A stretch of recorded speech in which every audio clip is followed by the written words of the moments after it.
Let yourself down again, and darkness comes to mind, whispering it's done. You can't do a thing, but then. 안녕하세요. 뉴에라 영화본에서 영동일고를 담당하고 있는 정예희입니다. 우리 아이들이 이제 2025학년도 첫 시험을 다 마무리했네요. 그리고 이제 영어 시험 성적이 이제 나오고 있는 상황일 텐데요. 시험을 친 우리 1학년 친구들 그리고 시험지를 보신 어머님들도 영동일고 시험이 왜 이래? 라고 하시면서 깜짝 놀라셨을 텐데 매년 있는 현상입니다. 왜 이 학교 시험이 이렇게 독특하고 좀 어려운 것도 독특한 식으로 어려운지에 대해서 저랑 한번 분석지 보면서 말씀을 나눠보고요. 그리고 실제 기출된 그 문제들을 하나하나 살펴보도록 하겠습니다. 자, 먼저 첫 번째로 총평 말씀드리고요. 두 번째 시험 분석, 세 번째 기출 문제를 들여다보겠고요. 네 번째 어떻게 대비를 할지, 다섯 번째 기말고사 수업 소개를 드리겠습니다. 자, 먼저 총평 말씀드리겠습니다. 중간고사 총평입니다. 자, 선택형은 어렵지 않았다. 이건 1학년, 2학년 동일했습니다.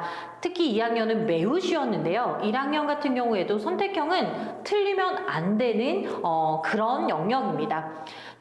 그럼에도 불구하고 조금 저는 어려웠어요, 헷갈렸어요 라고 하는 그런 부분들이 있었던 친구들이 있는데요. 그 친구들은 이제 선택지에서 모르는 단어들이 있었어요.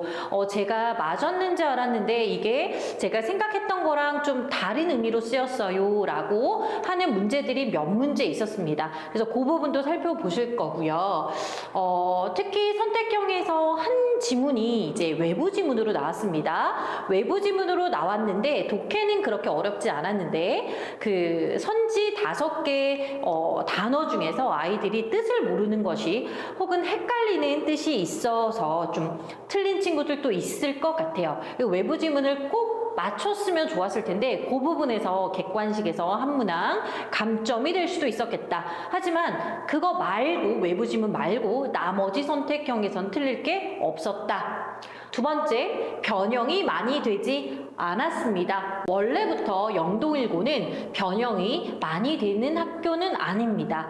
특히나 지문은 변형이 되지 않지만 지문 밑에 요약문이라던가 주제문이라던가 선생님이 작성하시는 그 부분들만 선생님 출제자의 의도에 맞게끔 변형이 되어서 나오지 지문 자체는 변형이 잘 되지 않고 된다 하더라도 그렇게 어렵게 되지 않습니다. 두 문장을 한 문장으로 결합한다던가 한 문장을 두 개로 이제 떨어뜨려 놓는다던가 그 수준이라 변형 때문에 우리 아이가 해석을 못했어요 라는 그런 문제는 없었을 것이라 생각됩니다.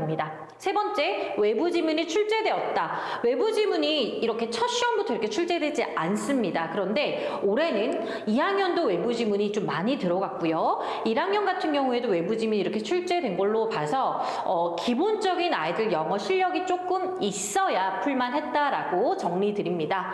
네 번째, 서답형은 독해와 어휘. 제가 어휘에 빨간색을 쳐놨죠. 서답형은 우리 막 영작이라고 생각하지 않습니까? 영동일고는 영작이 한 문항 나오거나 아니면 안 나옵니다. 작년에도 최대 한 문항이 나온 시험도 있었고 아예 나오지 않은 시험도 있었어요. 그래서 영작이 서답형의 꽃이 아니라 어휘가 가장 서답형의 점수를 결정한다. 독해 지문은 중요하죠. 독해도 할 수 있어야 되지만 그 독해를 이용해서 선생님이 원하는 어휘를 적어낼 수 있는 적재적소에 그 상황에 맞는 바로 선생님이 원하는 그 단어를 써낼 수 있는 그런 힘이 있어야겠다.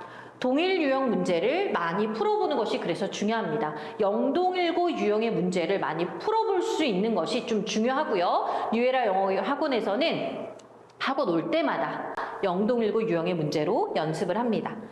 자, 영작은 한 문항뿐이었다라고 아까 말씀드렸네요. 시험 분석을 말씀드리겠습니다. 자, 영동일고 1학년 1학기 중간고사 내신 분석입니다. 보시면 그래프부터 보시면 독해가 엄청 많죠? 네, 선택형은 다 독해입니다. 선택형은 거의 다 독해고요. 여기 보시면 아시겠지만 독해에서 대부분이 나옵니다. 뭐 교과서, 모의고사, 외부지문, 서술형에서는 대부분이 뭐죠? 어휘입니다. 어휘, 그렇게 생각하시면 돼요. 그러니 선원술형을 풀려면 어휘가 되어 있지 않다라고 하면 조금 힘들 수 있어요. 기본 어휘도 필요하고 독해를 다 한 다음에 그 이후에 요약문에 들어갈 선생님이 정리한 문장에 들어갈 그 어휘를 써내는 것이 매우 중요하겠습니다. 특징은 여기 보시면 아시겠지만 문항수가 상당히 적은 편이죠. 28문항밖에 되지 않습니다. 하지만 여기서 복병이 있습니다. 그건 서술형의 문항수예요. 서술형이 10문항이나 됩니다. 근데 그 10문항 속에 또 소문항도 있어요. 그러니 아이들이 선택형이 쉽기 때문에 빠르고 정확하게 선택형을 다 완료한 이후에는 완전히 집중해서 서답형에 정확한 어휘를 써 넣을 수 있는 그런 준비가 되어야 하겠습니다. 자, 시험 범위는요.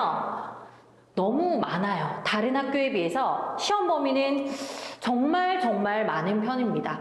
자, 교과서는요. 1과 들어갑니다. 그리고 교과서에서는 뭐 2문항 정도밖에 나오지 않아요. 2문항, 3문항 늘 그렇습니다. 모의고사는 52개의 지문이 출제가 됩니다.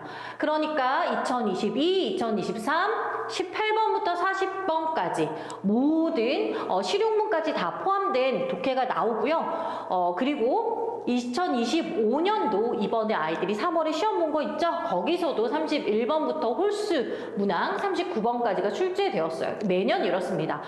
적으면 48개, 평균 52개 지문까지 나오기 때문에 항상 모의고사 공부를 좀 많이 한 친구들이 그래도 좀 접근하기 수월하다. 모의고사 공부를 많이 했다고 해서 아이들이 서술형을 막 써낼 수 있는 건 아니에요. 하지만 접근이 조금 더 수월할 수 있다라고 정리 드리겠습니다. 세부문항 분석입니다. 세부문항 1번부터 18번까지 독해이고요. 독해가 어떻게 나왔는지 보시면 교과서 1과에서 1번과 2번이 나왔습니다. 그죠? 그래서 교과서 1과에서 2개밖에 안 나왔네요. 그리고 난이도도 보면 난이도도 굉장히 하, 중, 중하 이렇게밖에 되지 않아요. 그러니까 굉장히 쉬웠다. 변형된 것도 보면 거의 다 X입니다. 그러니까 변형이 안 되었다라는 거죠. 변형이 되지 않았거나 변형이 되었다 하더라도 선지에서만 변형이 되었거나 그 정도로만 변형이 되었다. 어려웠던 건 외부 지문 18번 하나, 요게 이제 상이에요. 요 지문 제외하고는 다른 건 다 풀었어야 됐다.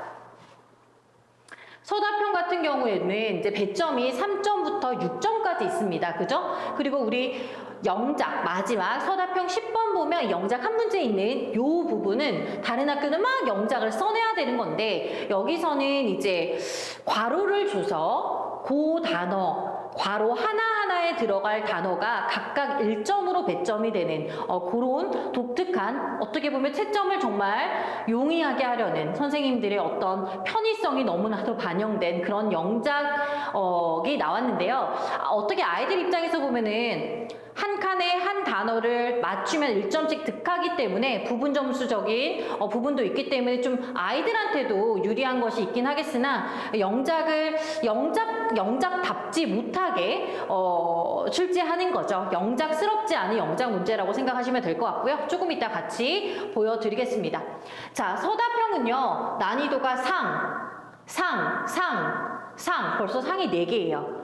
그러니 선택형은 쉽습니다. 빠르고 정확하게 풀고 무조건 서답형에 온 힘을 다해서 아이들이 집중력을 다해서 문제를 풀고 고민하고 해야 됩니다. 문제 유형이 굉장히 독특하기 때문에 아이들이 굉장히 힘들었을 텐데 사실 뉴에라에서는 매 시간 올 때마다 똑같은 유형을 연습을 했었어요. 그래도 유형에 대한 학습은 되어 있지만 어떤 단어를 써놔야 될지는 수수께끼 같은 선생님이 원하는 그런 단어를 써 넣어야 하기 때문에 어려운 유형으로 출제됩니다. 되고 또 어려운 문제일 수밖에 없다는 거 알고 계시면 좋을 것 같습니다. 자, 기출문제 한번 보실까요? 그럼 어떻게 이 문제가 이렇게 나왔는지 한번 보겠습니다. 자, 어법은 어떻게 나왔는지 보시겠습니다. 밑줄 없이 어법 오류 있는 대로 고르시오 유형이 언제나 출제되었고요. 그리고 잘못 고를 시 감점할 거야 라고 늘 이제 서답형의 한 문제를 오랫동안 차지하던 유형이에요. 밑줄이 하나도 없는데 거기서 어법상 오류가 몇 개인지도 모르고 어법상 오류를 네가 고치긴 했는데 잘못 고쳤으면 0.5점씩 감점되는 것이 오랫동안 영동일고의 어떤 시그니처 문제였어요. 그런데 그 문항이 사라졌습니다. 사라졌어요. 어법 문항수도 감소했습니다. 한 문항 나왔으니까 어법이 별로 큰 역할을 하지 못했던 거고요. 그리고 게다가 변별 문항도 아니었습니다. 그러니 어법보다는 글의 흐름이라던가 아니면 어휘에 매우 더 포커스를 뒀다라고 말씀을 드리겠습니다. 문제가 어떻게 나왔는지 보시면 기출문제 서답형 2번인데요. 보시면 지금 어법상 틀린 부분을 2개 찾아 쓰고 바르게 고치시오예요. 물론 이제 밑줄이 없기 때문에 아이들이 힘들어할 수는 있으나 개수를 줬죠. 2개 틀렸다라고 예전에는 개수를 주지 않았어요. 근데 이번엔 개수도 줬고 잘못 고치면 감점할 거야 라는 조건도 없죠. 그래서 아이들이 나 잘못 고치면 어떡하지 라는 부담이나 두려움 없이 그냥 풀 수 있었던 것 같아요. 근데 그렇게 어렵진 않았습니다. 어머님들께서도 다 아실 것 같아요. 보시고 우리 애가 이걸 왜 틀렸지? 라고 생각하실 수도 있을 것 같은데요. 보시면 avoiding이 주어예요. 그럼 동사는 affect가 돼야 되겠죠. 그죠? 주어 동사 수일치 문제였고요. 그 다음에 요거는 이제 분사구문이에요. 수일치 문제가 하나였고 분사구문의 이해입니다. 다시 말하면 thus라는 건 부사이기 때문에 두 문장을 연결해 줄 수 없어서 여기에 makes가 아니고 making으로 써야 되는 거는 모든 학원에서 다 강조하지 않았을까요? 저도 정말 아이들한테 많이 강조했던 부분인데요. 놓치지 말았어야 됐고 모든 선생님들이 다 내고 싶은 영역이었기 때문에 특히 이 부분은 저도 엄청 강조했던 거라 절대 틀리면 안 되는 거였는데 친구들이 이제 긴장해서 틀릴 수도 있었겠다. 근데 이제 틀리면 너무 아쉽게 되는 거죠. 왜? 내가 틀리면 등급이 내려갈 수도 있는, 왜냐면 다른 친구들은 다 맞출 법한 것이기 때문이죠. 그래서 어법은 보시다시피 그렇게 어렵게 나오지 않았다 라고 말씀을 드릴 수 있을 것 같습니다. 독해입니다. 독해는 선택형은 모두 독해 유형입니다. 아까 보셨죠? 선택형은 1번부터 18번까지가 다 독해예요. 자, 외부 지문이 18번에 출제되어서 아이들이 선지 때문에 조금 힘들어했다. 선지의 helplessness라던가 control입니다. control이라던가 혹은 submission 같은 단어가 나왔어요. control. 이거 너무 쉽잖아요. 근데 submission을 몰라서 제출이란 뜻도 있고 항복, 굴복이란 뜻도 있죠. 근데 아이들 submission이 뭐지? 정확하게 모르니까 느낌으로만 단어 뜻을 외웠던 친구들은 정확하게 알아야 되는 내신에서는 조금 정확도가 떨어지기 때문에 오답을 고를 가능성이 높습니다. 변형이 심하게 되는 것이 아니라 부분적으로 됩니다. 변형은 큰 역할을 하지 못한다. 선지에 나오는 단어 수준은 알아둬야 된다. in person 이런 건 그냥 선지에 아이들이 처음 보는 단어로 나오는 거예요. 직접 in person, authoritative 어려운 단어가 아니에요. 권위적인이라는 뜻인데 이제 좋은 쪽으로 권위적인, 권위가 있는 이런 뜻이죠. authoritarian이랑 비교해서 배우는 단어인데 그래서 요 정도는 아이들이 알고 있어야 근데 우리 아이는 이 단어도 되게 어려워했는데요 라고 하는 어머님 혹은 자제분이 계신다면 방학 때 정말 단어 공부 열심히 하시고 모의고사 공부 열심히 하셔야 할 거예요. 요거는 어려운 단어가 아니기 때문이죠. 그래서 요 정도는 알고 있어야 선택형을 틀리지 않는다 라고 강조드리겠습니다. 자, 그럼 기출문제는 어떻게 나왔는지 한번 보시겠습니다.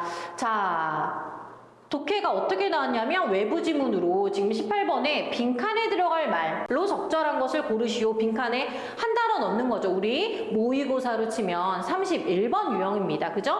빈칸 한 단어 넣기. 여기서 보면 소재는 우리 외부 지문이긴 하지만 소재는 모의고사에 나오는 그런 내용이에요. 청소년들한테 컨트롤이 있어야 된다라는 건데 지금 아이들이 카카오톡 카카오톡을 안 쓰고 인스타그램을 쓰는 이유가 아이들이 사진도 올릴 수 있고, 그리고 이 카카오톡을 우리가 보면은 답을 했는지 안 했는지, 읽었는지 읽지 않았는지 바로바로 일 때문에 확인이 되지만, 인스타그램은 조금 더 여유 있게 자기 시간을 관리하고 통제할 수 있지 않아? 라는 내용이에요. 그래서 처음 보는 글을 아이들이 독해할 수 있는가? 독해 능력이 기본적으로 필요하고요. 근데 독해가 그렇게 어렵지 않아요. 이 정도 독해는 고1 모의고사 수준의 독해입니다. 그래서 이 정도 독해를 할 수 있어야 되고, 문제는 이제 아이들이 submission이란 단어가 굴복이나 항복이나 제출인 걸로 알고 있는가?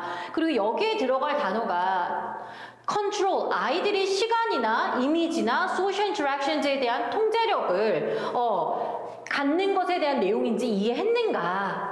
그게 중요한 거였어요. 글을 읽고 그리고 빈칸에 들어갈 단어가 무엇인지를 고르는 것. 쓰는 거라면 그건 서술형 문제로 나오는 거고요. 고르는 거라면 이제 이렇게 18번처럼 모의고사 31번 유형 빈칸에 들어갈 단어 고르기 유형으로 나오게 되는 것이고, 외부 지문이었기 때문에 아이들이 2번과 5번 중에 고민하다, 왠지 더 어려운 단어일 것 같아 라고 해서 5번을 고른 친구도 있어요. 전혀 답이 내용이 안 맞는 걸 고르는 그런 불상사가 생긴 거죠. 자, 세 번째 어휘입니다. 어휘는 최고 난도예요. 우리 서술형에서 8문제가 지금 어휘에서 출제되었어요. 근데 어휘는 어휘만을 묻는 게 아니라 우선 독해가 되어야 거기에 어떤 어휘가 들어갈지가 결정되는 거라, 독해력이 없으면 어휘는 소용이 없게 됩니다. 하지만 독해가 되는데도 어휘력이 부족해서 못 쓰는 경우가 더 많아요. 왜냐하면 독해가 그렇게 어렵지 않고 아이들이 다 배운 부분에서 나오기 때문이죠. 자, 보시면 서답형의 핵심 영역입니다. 독해 플러스 어휘력이 더 중요합니다.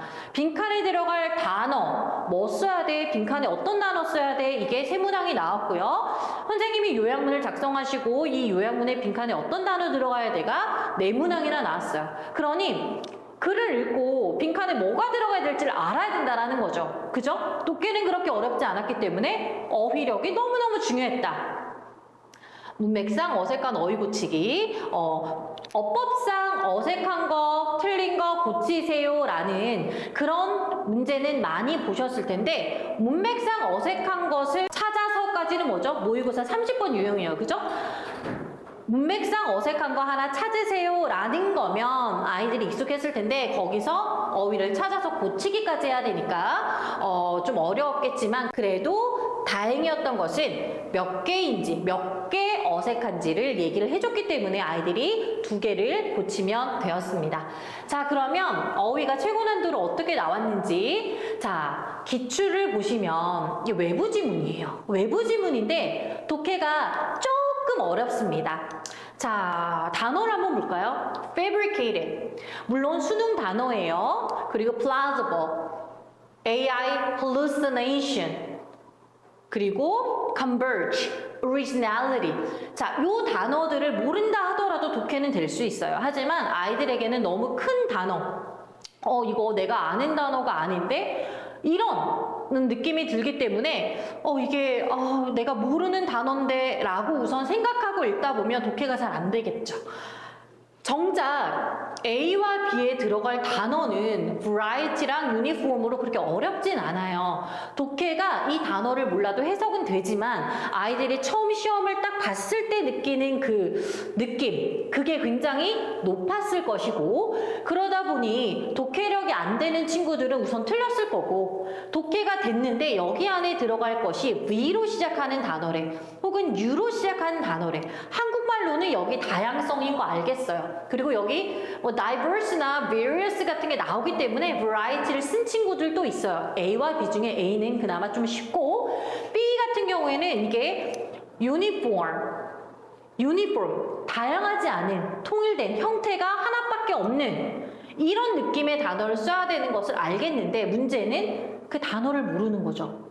어휘력이 딸리기 때문에 해석은 다 되는데 어휘를 써낼 수 없는 거예요. 유니폼이라는 게 무슨 단어인지 어떤 의미인지 누가 몰라요. 근데 요 상황에 이 단어를 끄집어낼 수 있는 본인의 유시지 능력이 이 정도 되는가?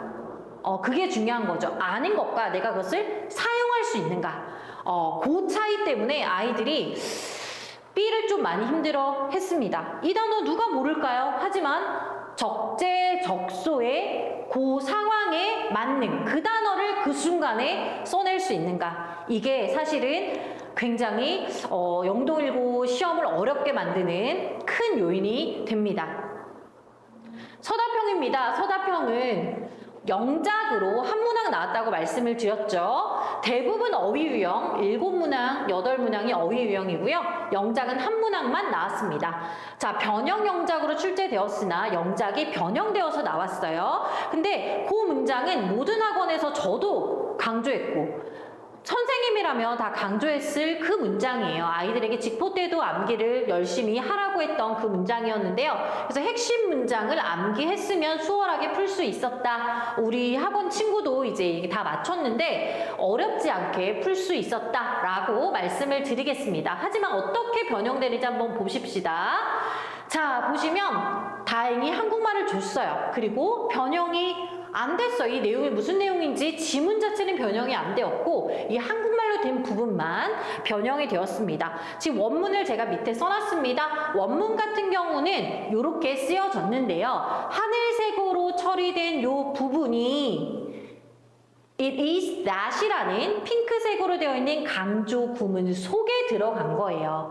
그러니까 선생님이 이거 너무 중요해, 이거 외워야 돼 라고 했던 이 암기 해야 됐다고 얘기했던 이 문장을 암기를 했다면 이거 강조 구문 속에 이거 들어가는 거네 라고 해서 풀 수 있었을 거예요. 그런데 이 부분에 뭐가 들어갈지 전혀 몰라서 이 해석 보고 그냥 막 이렇게 쓰려고 하면 시간이 너무나 걸리겠죠. 왜냐하면 서술형이 10문항이나 되고 소문항도 있고 독해는 다 했는데 무슨 단어를 써야 될지 내 머릿속에 있는 단어 리스트에서 끄집어낼 수 있는 능력이 부족하다면 아이들이 시간이 여기서도 조금씩 소요되고 저 문제에서도 조금씩 소요되고 해서 시간 압박 때문에 문제 자체는 어렵지 않아도 시간이 너무 없다 보니 타임 어택에 걸려가지고 문제를 못 풀게 되는 그런 현상들이 서술형 풀다가 많이 나타났습니다. 자, 그래서 암기를 하라고 한 건 반드시 암기를 해야 된다.